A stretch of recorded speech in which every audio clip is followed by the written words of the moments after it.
Isang malawakang flood control project ang kinakasa ngayon ng DPWH sa Valenzuela, Malabon at Bulacan. Ang kaso na antala raw ito dahil lubog pa rin sa baha ang ilang barangay sa Valenzuela. May news to go si Ivan Mayrina.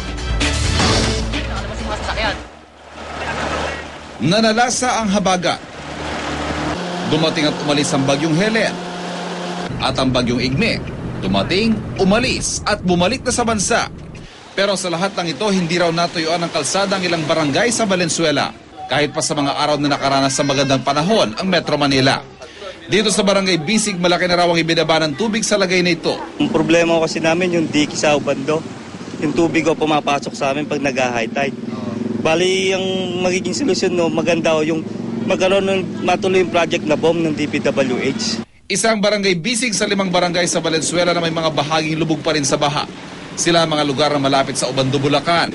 Ngayong linggo lamang sila nagkaroon ng klase at bagamat wala ng tubig sa maraming paaralan, pahirapan pa rin sa mga bata ang pagpasok sa eskwelahan. Ang pamilya Pakingan humina na nga ang negosyong lugawan dahil sa baha. Doble gastos din ang inaabot nila sa dagdag pasahe sa pedicab ng anak na pumapasok sa eskwela.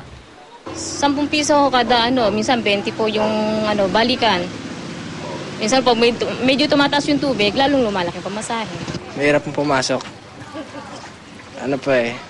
Hindi pa ako makapasok ng mabuti. Ang malaking problema pang dulot ng kasalukuyang baha, hindi maituloy ang mga proyektong dapat sana itutugon sa problema ng pagbaha sa maraming lugar sa lungsod. Isang malawak na flood control project ang pinaplano ng DPWH hindi lang sa Valenzuela kundi pati sa Malabon at Karatig Bayan sa Bulacan. Pero hanggat ito'y nananatiling plano, pinangangambahang patuloy na mabubuhay sa baha ang maraming residente rito. Ivan Mayrina, GMA News.